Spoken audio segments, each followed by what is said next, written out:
नमस्कार। विद्यालयों में यूथ क्लब और यूको क्लब का गठन कैसे होता है? इसमें कितने सदस्य होते हैं? यूथ क्लब और यूको क्लब विद्यालयों में कार्य कैसे करते हैं? किनके नेतृत्व में कार्य करते हैं?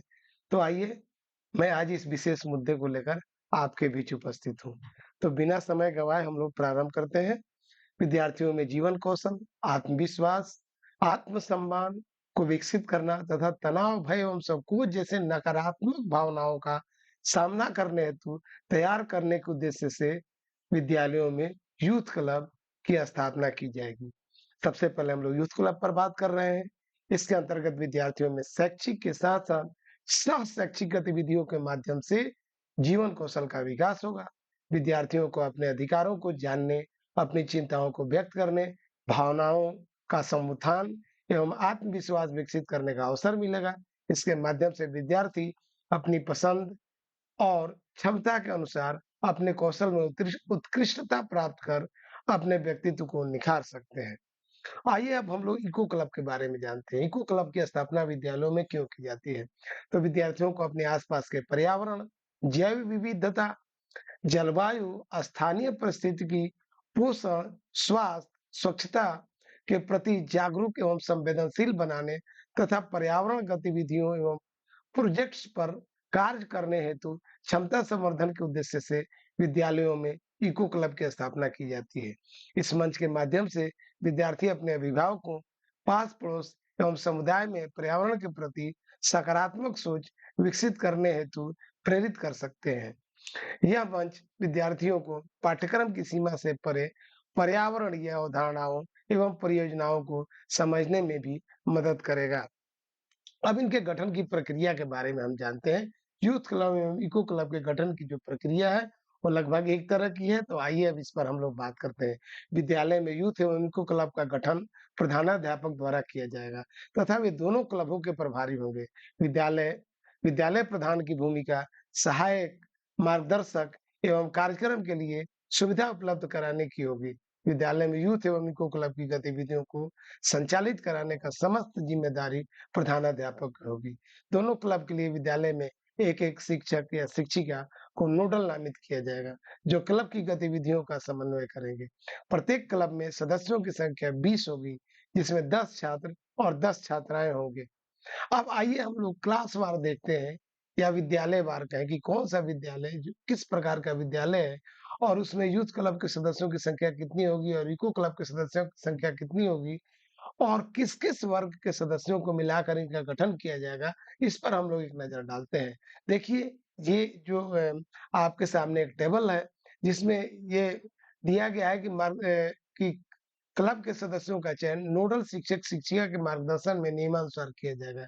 यदि आपका विद्यालय प्राथमिक विद्यालय है, यानी कक्षा 1 से 5 तक है, तो यूथ क्लब के लिए कुल जो 20 सदस्य होते हैं, उसमें से यानी कक्षा 4 और 5 के विद्यार्थियों को मिलाकर जिसमें 10 छात्र होंगे, 10 छात्रा होंगी, यूथ क्लब की स्थापना की जाएगी। उसी तरह से यूको क्लब में भी 20 सदस्य ही होते हैं, जो कक्षा 4 और कक्षा 5 के छात्र-छात्राओं को मिलाकर बनेगा, जिसमें से 10 छात्राएँ होंगी और 10 छात्र होंगे।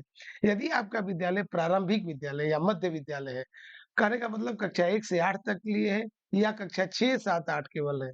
तो वैसी स्थिति में यदि कक्षा 1 से 8 तक है, तो कक्षा 4, कक्षा 6, कक्षा 7 एवं 8 के विद्यार्थियों को मिलाकर यूथ क्लब का गठन होगा। 10 छात्र, 10 छात्राएँ और यदि आपका विद्यालय कक्षा 6, 7, 8 केवल है, आपके विद्यालय में केवल कक्षा 6, कक्षा 7, कक्षा 8 ही है, तो वहाँ पर यूथ क्लब का गठन कक्षा 6, कक्षा 7 एवं कक्षा 8 के 10 छात्र और 10 छात्राओं को मिलाकर गठित किया जाएगा।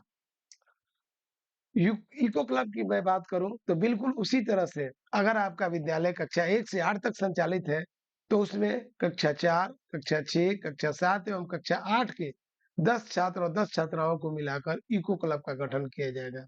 यदि आपका विद्यालय केवल 6 से 8 तक वर्गों को संचालित करता है, तो उसमें 6, 7, 8 तीनों कक्षाओं से मिलाकर 10 छात्र और 10 छात्राओं को मिलाकर इको क्लब का गठन किया जाएगा। अब यदि माध्यमिक विद्यालय की बात करें, तो यदि आपका विद्यालय कक्षा 6 से लेकर 10 तक कक्षाओं को संचालित करता है, तो उसमें यूथ क्लब और इको क्लब दोनों क्लबों का गठन जो है कक्षा 6, 7 एवं 9 के 10 छात्र और 10 छात्राओं को मिलाकर यूथ क्लब का गठन होगा और उसी तरह से 10 छात्र और 10 छात्राओं को मिलाकर इको क्लब का गठन होगा। यूथ क्लब का अलग गठन होगा, किसी भी विद्यालय में यूथ क्लब का अलग गठन होगा, इको क्लब का अलग गठन होगा। दोनों में 20-20 सदस्य रहेंगे। जिसमें से 10 छात्र रहेंगे, 10 छात्राएँ रहेंगी। कोई ज़रूरी नहीं है कि जो यूथ क्लब के सदस्य हों, वही इको क्लब के सदस्य रहेंगे या जो इको क्लब के सदस्य हों, वही यूथ क्लब के सदस्य रहेंगे। यदि आपके पास संख्या है, तो यूथ क्लब के सदस्यों को इको क्लब के सदस्यों में शामिल मत कीजिए। बस केवल ध्यान रखिए कि यूथ क्लब में वैसे सदस्यों को शामिल किया जाए, जिन्हें शारीरिक गतिविधियों, खेल-कूद, व्यायाम इत्यादि में मन लगता हो और इको क्लब में वैसे छात्र-छात्राओं को शामिल किया जाए, जिन्हें पर्यावरण संबंधी गतिविधियों, वृक्ष लगाना और उसकी देखभाल करना और पर्यावरण से संबंधित तमाम गतिविधियों में मन लगता हो, तो वैसे छात्र-छात्राओं को हम लोग इको क्लब के लिए इको क्लब के सदस्य के रूप में नामित करेंगे। अब मैं बात करता हूँ कि यदि माध्यमिक या उच्च माध्यमिक अगर आपके यहाँ विद्यालय है, जो 9 से संचालित होता है, यानी कक्षा 9, 10 या कक्षा 9, 10, 11, 12 है।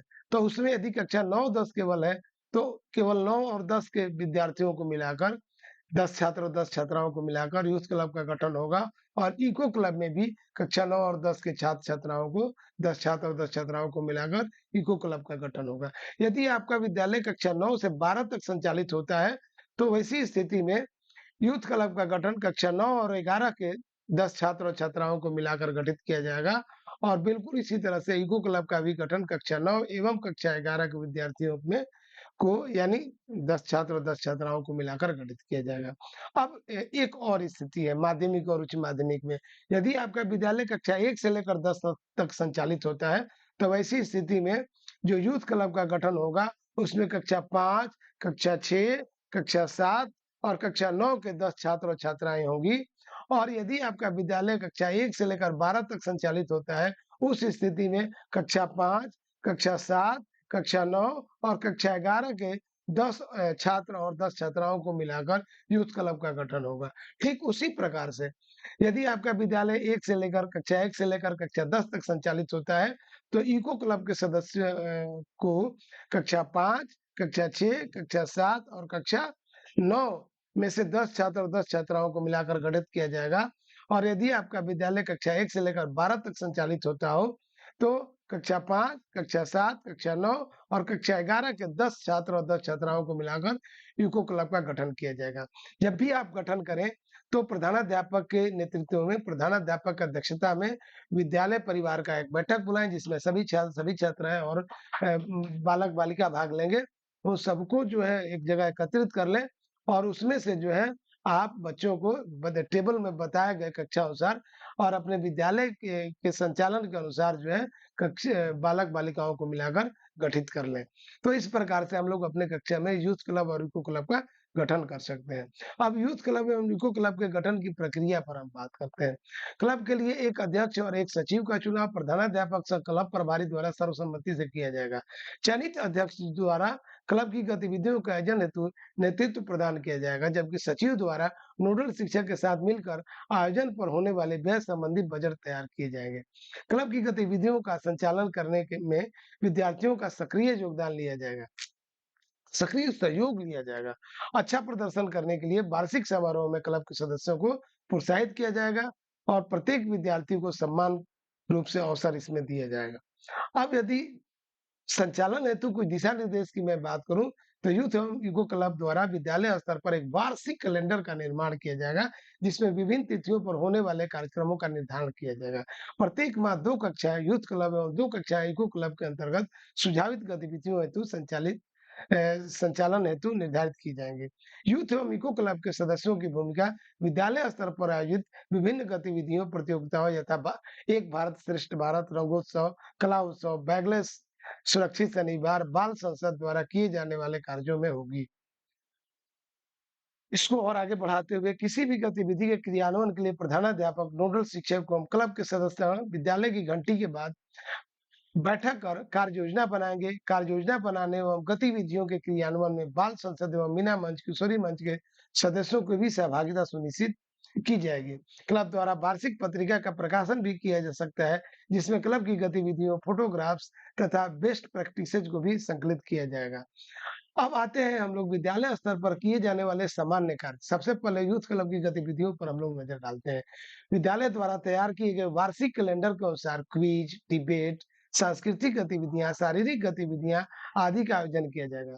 विद्यार्थियों के लिए भाषण, वाद विवाद प्रतियोगिता, संगीत कला, निबंध लेखन, पत्र लेखन, पोस्टर बनवाना, साहित्यिक एवं सांस्कृतिक गतिविधियां आयोजित करवाई जाएंगी। साथ ही भाषा, सामाजिक विज्ञान के विषय यथा भूगोल, इतिहास, अर्थशास्त्र, राजनीति शास्त्र, विज्ञान तथा विज्ञान संकाय के विषयों तथा यथा जीव विज्ञान, भौतिक शास्त्र, रसायन शास्त्र, गणित तथा खगोल विज्ञान आदि विषय से संबंधित गतिविधियां विद्यार्थियों से कराई जाएंगी।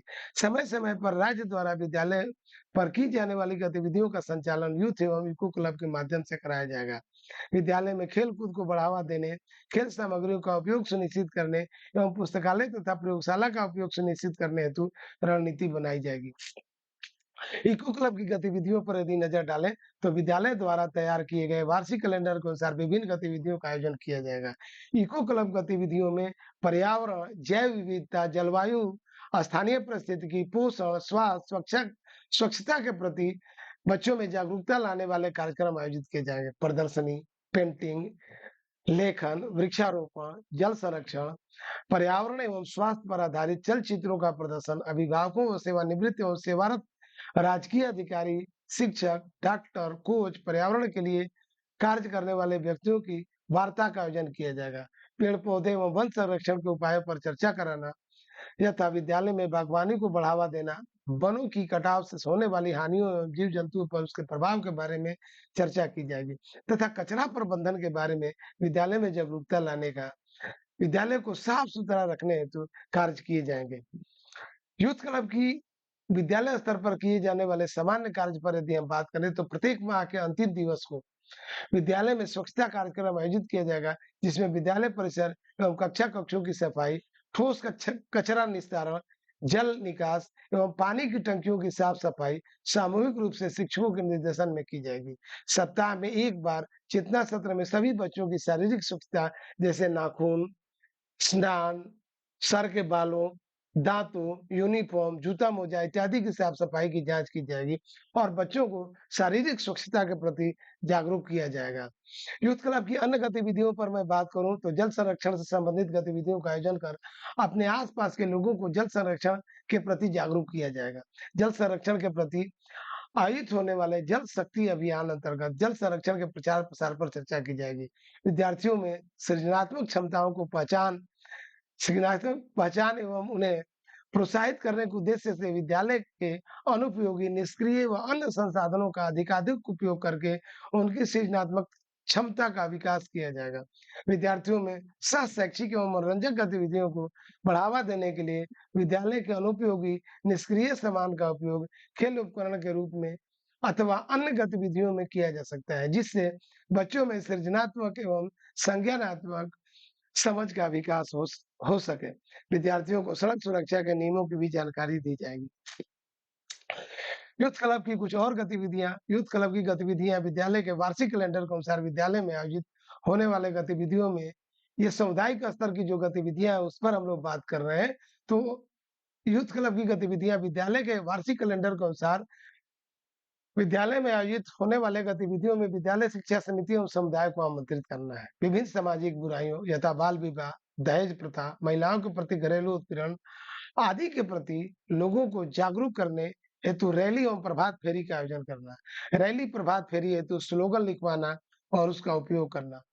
इको क्लब की सामुदायिक स्तर पर किए जाने वाले सामान्य कार्य की गतिविधियों के बारे में बात करें तो विद्यालय के वार्षिक कैलेंडर के अनुसार विद्यालय में आयोजित होने वाले गतिविधियों में समुदाय को आमंत्रित करना, समुदाय में जल संरक्षण के उपायों पर चर्चा करना, रैली, प्रभात फेरी का आयोजन करना एवं जल की बर्बादी से होने वाले दुष्परिणामों के बारे में लोगों को जागरूक करना है। समुदाय में पेड़ पौधों से होने वाले लाभ के बारे में चर्चा करना, लोगों को पेड़ लगाने के लिए प्रेरित करना एवं पेड़ पौधों वन संरक्षण के उपायों पर चर्चा करना, कचरा प्रबंधन के बारे में सामाजिक जागरूकता लाना, गंदगी से होने वाली बीमारियों के बारे में समुदाय को बताते हुए कचरे को ठीक ढंग से निष्पादन करने के बारे में लोगों को जागरूक करना। आइए अब हम लोग यूथ एवं इको क्लब के बजटीय प्रावधान पर बात करते हैं। समग्र शिक्षा अभियान अंतर्गत राज्य में सरकारी विद्यालयों में विद्यार्थियों को सह शैक्षिक गतिविधियों के माध्यम से उनके जीवन कौशल के साथ साथ नेतृत्व क्षमता के विकास हेतु यूथ क्लब एवं पर्यावरण संरक्षण हेतु संवेदनशील बनाने के उद्देश्य से इको क्लब के माध्यम से गतिविधियों के संचालन हेतु राशि स्वीकृत की जाती है। अब देखिए क्रम संख्या 1 में एक जो टेबल दिया गया है उस पर आप नजर डालें। यूथ एवं इको क्लब प्राथमिक विद्यालयों के लिए एक वित्तीय वर्ष में 5,000 की राशि दी जाती है, जबकि यूथ एवं इको क्लब प्रारंभिक विद्यालय के लिए 15,000 की राशि दी जाती है और यह राशि यूथ एवं इको क्लब की राशि माध्यमिक और उच्च माध्यमिक विद्यालयों के लिए 25,000 की दी जाती है। अब आते हैं हम लोग यूथ एवं इको क्लब के लिए सुझावित वार्षिक कैलेंडर पर एक नजर डालते हैं। विद्यालयों द्वारा अपने विद्यालय के लिए गतिविधियों का चयन कर वार्षिक कैलेंडर बनाया जाएगा। अब सुझाव के रूप में महीनेवार कौन-कौन से दिन को किस-किस क्लब के नाम से कौन-कौन सा हम लोग दिवस मना सकते हैं, दिवस का आयोजन कर सकते हैं, इस संबंध में एक गाइडलाइन सरकारी गाइडलाइन है जिसकी चर्चा मैं इसमें कर रहा हूँ। जैसे 4 जनवरी को वर्ल्ड ब्रेल डे जो बर्थडे ऑफ लुइस ब्रेल जो यूथ क्लब मना सकता है। 12 जनवरी को national youth day youth club, 25 जनवरी को national voters day youth club, 26 जनवरी को रिपब्लिक डे यूथ क्लब या इको क्लब दोनों मना सकते हैं और 30 जनवरी को शहीद दिवस है जो यूथ क्लब के द्वारा मनाया जा सकता है। 4 फरवरी को वर्ल्ड कैंसर डे है, यूथ क्लब के द्वारा मनाया जा सकता है, गतिविधियां आयोजित की जा सकती है। मार्च में देखें 3 मार्च को world wildlife day eco club, 8 मार्च international women's day youth club, 21 मार्च international day of the elimination of racial discrimination youth club के द्वारा और 21 मार्च international day of forest eco club के द्वारा, वर्ल्ड वाटर डे जो 22 मार्च को मनाया जाता है इको क्लब के द्वारा और 24 मार्च को वर्ल्ड ट्यूबरक्लोसिस डे यूथ और इको क्लब दोनों के इस पर गतिविधियां आयोजित कर सकते हैं। अप्रैल में देखें 6 अप्रैल को international day of sports for development and peace youth club के द्वारा, 7 अप्रैल को वर्ल्ड हेल्थ डे यूथ और इको क्लब दोनों इस पर कार्यक्रम आयोजित कर सकते हैं। 17 अप्रैल world hemophilia day youth club, 22 अप्रैल अर्थ डे इको क्लब, 25 अप्रैल वर्ल्ड मलेरिया डे यूथ और इको क्लब दोनों कार्यक्रम आयोजित कर सकते हैं। 28 अप्रैल world day for safety and health at work youth club के द्वारा आयोजित गतिविधि आयोजित किया जा सकता है। मई में देखें 1 मई को international workers day youth club और मई माह के द्वितीय रविवार को मदर्स डे यूथ क्लब, 21 जून इंटरनेशनल योगा डे यूथ और इको क्लब दोनों इसमें अपनी सहभागिता दे सकते हैं। 26 जून को international day against drugs abuse and illicit trafficking youth club के द्वारा आयोजित होगा और जुलाई की में अगर बात करें तो 11 जुलाई world population day youth club, 28 जुलाई world hepatitis day youth club, 12 अगस्त international youth day youth club, 15 अगस्त इंडिपेंडेंस डे जिसमें यूथ क्लब और इको क्लब दोनों गतिविधि अपना आयोजित कर सकते हैं। 20 अगस्त इंटरनेशनल अक्षय ऊर्जा डे इको क्लब के द्वारा, 21 अगस्त वर्ल्ड सीनियर सिटीजन डे ये यूथ क्लब के द्वारा गतिविधि आयोजित हो सकती है इस दिन। सितंबर की मैं बात करूं 5 सितंबर टीचर्स डे यूथ और इको क्लब दोनों को आयोजित करें।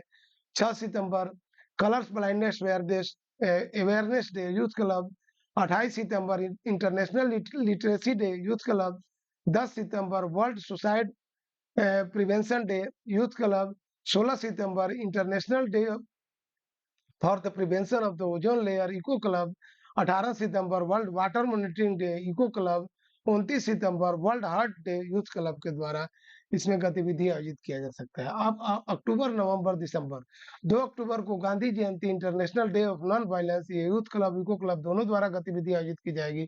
11 अक्टूबर international day of girl child youth club, 15 अक्टूबर global hand washing day eco club, 10 नवंबर world science day for peace and development youth club, 14 नवंबर world diabetes day youth club, 14 नवंबर चिल्ड्रंस डे यूथ क्लब और eco club, 3 दिसंबर international day of person with disability youth club eco club और 10 दिसंबर human right day youth club. तो ये आपको सुझावित वार्षिक कैलेंडर इसमें दिया हुआ है। आप इसके अनुसार अपने विद्यालय द्वारा अपने विद्यालय के लिए गतिविधि कैलेंडर गतिविधियों के लिए वार्षिक कैलेंडर का निर्माण कर सकते हैं, जिसमें यूथ क्लब द्वारा पूरे वर्ष में कौन-कौन सी गतिविधियाँ आयोजित की जाएगी, वो किस तिथि को आयोजित की जाएगी और इको क्लब द्वारा पूरे वर्ष में किस-किस तिथि को कौन-कौन सी गतिविधियाँ आयोजित की जाएगी, आप अपने विद्यालय अनुसार इस पर निर्णय ले सकते हैं, बना सकते हैं। तो आइए इस वीडियो में इतना ही, पूरा वीडियो देखने के लिए बहुत-बहुत धन्यवाद। उम्मीद है आपके बहुमूल्य सुझाव हमें ज़रूर मिलेंगे या इस संबंधित कोई क्वेरी होगी, तो आप ज़रूर हमें मैसेज कीजिएगा।